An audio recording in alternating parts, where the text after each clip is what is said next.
The spaceport on Varys 9 sounded like a metal storm. Engines screamed. Cargo doors slammed.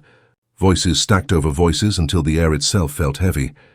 Among that noise, one woman sat very still and very quiet. So quiet she seemed like a shadow that had forgotten its body. Her name was Arya. Her skin held a soft silver glow, like moonlight caught under the surface. Thin light traced her veins, faint, delicate lines that moved when she breathed. Traders said the Velnari were elegant machines in living form, silent, obedient, beautiful. Perfect personal attendants, their ads boasted. Perfect companions, no need to ask. No need to argue. No need to think. Arya kept her eyes on the ground. Her restraint band circled both wrists and hummed with low power. A copper sign hung over her owner's stall. Personal class certified, people passed. Some looked. Some judged. None stayed, until a human stopped. He looked tired, like a traveler who had missed his ship and then missed the next one too. A scar ran down his forearm. Grease lived under his nails. His coverall had been patched 3 times and would need a 4th. He was not a buyer. He was not rich. He was, by every easy measure, no one. His name was Jonas Hale. He stared at Arya as if he had seen her before in a dream he didn't remember well. Her eyes lifted once, careful, quiet, then dropped. The trader, a thick man with gold teeth, leaned forward and smiled with shiny hunger. "Human," he said. "You have good taste." Jonas did not answer. "You will not find better," the trader continued. "Class B imprint, fluent in 6 languages, no contamination flags. Personal use approved." Arya's breath caught. Personal, the word was a cage. How much? Jonas asked. His voice was soft. His eyes were still on Arya, but not the way buyers usually looked. He did not count her features like prices on a shelf. He looked the way a mechanic looks at a ship with a broken light, not angry, not greedy, concerned. The trader laughed. "For her? More than your wrench can earn in a year." Jonas slid a cracked credit chip across the counter. The reader spat a red light. "Not enough. Far from enough." The trader's laugh deepened. "I said a year. Maybe 2. Jonas reached into his pocket and pulled out a single coin. Old. Earth mint. The silver had faded with time. The face on it was almost gone, like a memory rubbed thin. He set it on the counter as if setting down a tiny star. "This is all I have," he said. "But it is honest." The trader's smile died. "You insult me." Arya raised her head. She met Jonas's eyes. For a second, the spaceport noise fell away. He had the look of a man who had been pressed flat by the world, but had not broken. That look was rare. "Please," Jonas added, and the word surprised even him. The trader's gold tooth flashed. "For that coin you can buy a drink and forget your sadness. Or," Jonas said, "you can give me her contract and keep your soul from becoming smaller than your mouth." The trader's face reddened. His hand drifted toward a button under the counter. Security. Arya watched his finger move. She felt a strange heat in her chest, a decision rising like breath after a long dive. She spoke. "I accept," she said. The trader froze. So did Jonas. The restraint band flickered. Velnari law was old and simple. A transfer could be recognized through the subject's consent if the offer, whatever its value, was made in good faith.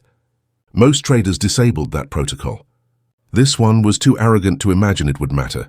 The band clicked open and fell to the floor. "You," the trader began. Arya stood. Without the band, her posture changed. She was still slender, still quiet, but something uncurled inside her. She stepped to Jonas's side.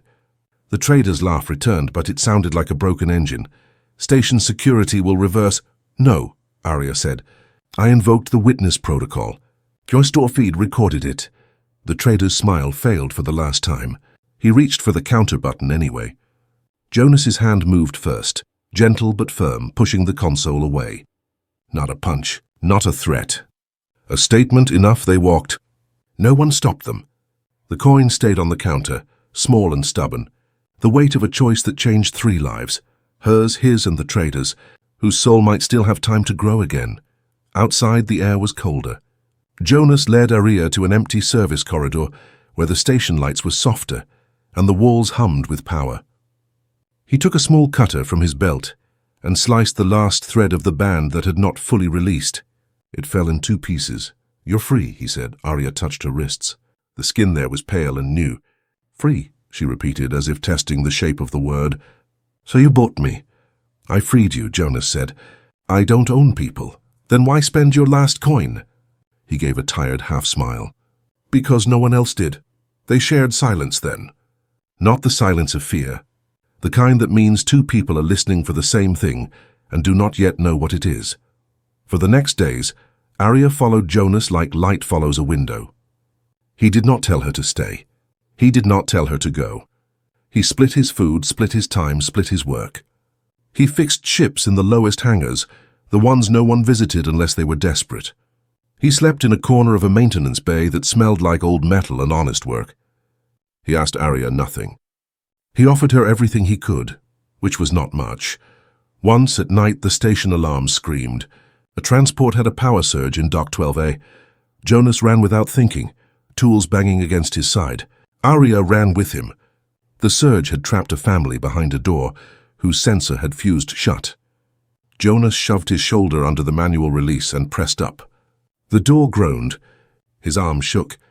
He bit down on a shout. Arya stepped forward. Her fingers spread. The lines of light under her skin brightened. Velnari hands could carry charge. Hers had been trained to pour tea and adjust curtains. It turned out they could also feed a dead circuit just enough to trip a release. The door lifted. The family crawled out. The smallest child looked at Arya with awe, and Arya felt heat rise to her face. Not from effort, from being seen as something more than a pretty machine. After, Jonas sat with his back to the wall and breathed through the ache in his shoulder. Arya wrapped his arm with clean cloth and learned the simple duty of care, not as command but as choice. She whispered, "You saved them." "We saved them," he said. Word traveled in small ways. People who never noticed Jonas began to nod. People who never saw Arya began to say hello without looking at the metal sign that used to hang above her. A mechanic and a Velnari woman worked the odd jobs no one wanted and left each place a little kinder than before. But the trader did not forget. On the fifth night, two men waited by the cargo elevators, half hidden, their jackets too stiff with new pay. When Jonas and Arya passed, the men stepped out. One held a contract slate. "Transfer dispute," he said. "You come with us." Arya's fingers went cold. The men knew enough to sound official, and in a noisy place official often wins. Jonas didn't argue. He nodded once. "We'll come," he said, "to station legal." The men smiled like knives. "No need for that. We'll settle privately." Jonas's eyes turned hard. He had done years of heavy work. He knew the weight of a thing before he picked it up. He knew this would end badly if he allowed it to happen in shadow. He turned to Arya and she saw in his face not fear, not anger, decision. "Run to the market hall," he said quietly. "Activate the public beacon." The larger man grabbed for Arya's arm. Jonas moved faster. He stepped in, twisted the wrist and guided the man into the wall with the same calm he used to guide stripped bolts back into place. The second man swung. Jonas ducked, but the punch clipped his jaw. Stars popped. He tasted iron. He did not fall. Arya moved too, not to fight, but to be seen. She shot down the corridor, feet light, hair bright with the soft light in her veins. The men chased. Jonas followed. The market hall opened ahead, wide, bright, full. Arya slammed her palm against the public beacon post. The pillar woke, cast a blue dome of witness, and started recording to open legal channels. She spoke in a voice that reached corners. "My name is Arya of the Velnari. I accepted transfer to Jonas Hale under good faith and witness protocol, Section 42. These men seek to remove me without public process." The hall went quiet. People stared. The two men slowed. Security arrived, not private thugs, station officers with plain badges and eyes that had seen too much. The trader came running, breath short, anger loud, shouting about theft and trick rules and how Velnari know nothing of law. The security officer pointed at the pillar. "The law knows itself," she said. She replayed the footage. Arya's consent, the band opening, the trader's face swallowing his own surprise. The officer turned to Jonas. "Is this your partner?" Jonas looked at Arya. The question was simple. The answer felt large. "Yes," he said. The officer nodded. "Then take your partner home. And you," she added to the trader. "File your grievance like everyone else, on a screen, not with fists." They walked back to the maintenance bay, slow and silent, hearts loud. Jonas's jaw throbbed. Aria's hands shook, and then steadied when she found his good hand and held it. At the bay, Jonas eased down on his folded blanket. Aria sat beside him. They stared at the dark together. "You called me your partner," she said, voice very small. "I did," he answered.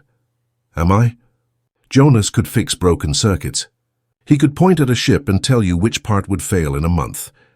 But this was different. He looked at her and saw not a rescued person, not a duty, not a prize, someone who had chosen him when no one else would have. Someone he wanted to choose in return, not as a moment's kindness, but as a life you are, he said. "If you want to be." Aria's eyes filled, not with tears alone, but with the kind of light her skin could not hide. She nodded. "I want to be." The next weeks folded into a new shape. They saved credits, small at first, then a little more as people sought them out. Aria learned to read ship schematics and laugh at bad jokes. Jonas learned to relax his shoulders and let the future in. They repaired a shuttle together and signed both their names on the invoice. Their workbench collected parts and memories. A chipped mug, a coil of wire, a little silver coin resting on the shelf like a quiet star. One morning, Jonas stood very straight, hands clean, hair combed back with water that would dry out in 10 minutes. Aria noticed and smiled. "You look like a man who is about to do something important," she said. "I am," he replied, nervous in a way that made him look younger. "Aria, there is a human ceremony. It is old. It means standing in front of people and saying what you already know in your heart, so that the world can help you keep it." She listened with both ears and all her attention. "It is called marriage," he said. "In my culture, it means I am yours and you are mine, not as property but as promise. No contracts, no bans, two people choosing each other again and again every morning when they wake." Aria breathed out slowly. "In Velnari speech, the closest word is binding of equals," she said. "It is rare. It is sacred," Jonas swallowed. "Will you marry me?" Aria reached for the small coin on the shelf. She weighed it in her palm, the little silver moon that had bought her freedom. Then she set it back in place and took his hands. "Yes," she said, "I will." They told no one fancy. They invited everyone brave. The family from Dock 12A, the officer with plain eyes, a cook who slipped them extra bread sometimes, 3 children who liked to sit near Aria, because the light under her skin made soft patterns when she laughed. They stood at the threshold of their maintenance bay, not beautiful by any grand measure, but clean and honest. The station lights hummed with them. Jonas spoke first. "Aria," he said, "when I saw you, I saw someone the world did not care to see. I had nothing. I had a coin. You took it and made it into a life. Today I give the rest of me, and it is all I have, and it is yours." Aria squeezed his fingers. "Jonas," she replied, "I was trained to be quiet until the world forgot my voice. You heard it anyway. You shared food in time and danger. You called me partner when it kept me safe, and you ask me now to be partner when it will keep us true. I give my days to you and my nights and my work and my rest. They did not exchange rings. They exchanged tools." He gave her a slim driver set in a small cloth wrap. She gave him a bracelet woven from thin, insulated wire, strong and flexible. The officer signed as witness, simple and real. The children clapped like small fireworks. Afterward, the cook served soup. The trader did not come. His grievance died somewhere in the hallways, drowned by the weight of law and the light of public truth. The 2 hired men found other work. The station kept spinning. That night, the maintenance bay felt new and also like it had been waiting for this all along. Jonas and Aria sat close on the folded blanket that had once been a bed and now was a place beside a home. They were careful with each other and also sure. They did not rush. They did not need to. Their vows lived in the quiet, and the quiet held. Weeks became months. They fixed a small ship, and then a bigger one. They saved enough to rent a legal bay with a real door and a window that looked out at black space filled with scattered light. Aria planted a tiny green sprout in an old parts tray. The plant learned to live there. So did they. Sometimes Aria would hold the silver coin, warm it in her hand, and put it back. "Not because it bought me," she would say, smiling at Jonas. "Because it reminds me you chose me with nothing in your pockets and everything in your heart." And sometimes, when a new couple brought them a broken part and 2 small credits, Jonas would say, "We'll fix it anyway," and Aria would nod. They had learned that generosity is a machine that makes its own power. On the day, a freighter captain offered them a permanent contract. Good pay, decent hours. Jonas looked at Aria. And Aria looked at Jonas, and they both laughed. They took the job. They kept the bay. They kept the promise. If you had asked the spaceport who Aria was months before, you would have heard. A personal attendant, property, quiet. If you asked now, you would hear Aria Hale, co-owner of Hale Repairs, light-handed with circuits, kinder than the rules require, married to a man who once bought the truth with his last coin and never stopped paying it forward. At night, when the station dimmed, their window would hold the stars like a bowl holds water. Aria would rest her head on Jonas's shoulder, and the glow under her skin would fade to a soft silver peace. Do you ever regret it? She would ask, sometimes half teasing, meaning the coin, the fight, the public vow, the whole strange path. Only that I had just one coin, Jonas would say. If I had more, I would have spent them all. And Aria would laugh, the sound bright and real, and the light inside her would answer, not the light a trader sells? The light a free woman carries when she chooses and is chosen in return. They did not live perfectly. They lived truly. When fear knocked, they opened the door together. When work piled up, they cleared it together. When the past tried to speak with the voice of the old band, they spoke back with the new word, partner. In the end, the station told a story about a coin and a choice, and a pair of hands that learned how to hold, not to own. It spread from the market hall to the far docks, from the far docks to ships going out and ships coming in. It reached worlds where people loved too quietly, and worlds where people were not yet free to love at all. On each of those worlds, someone who needed to hear it heard it.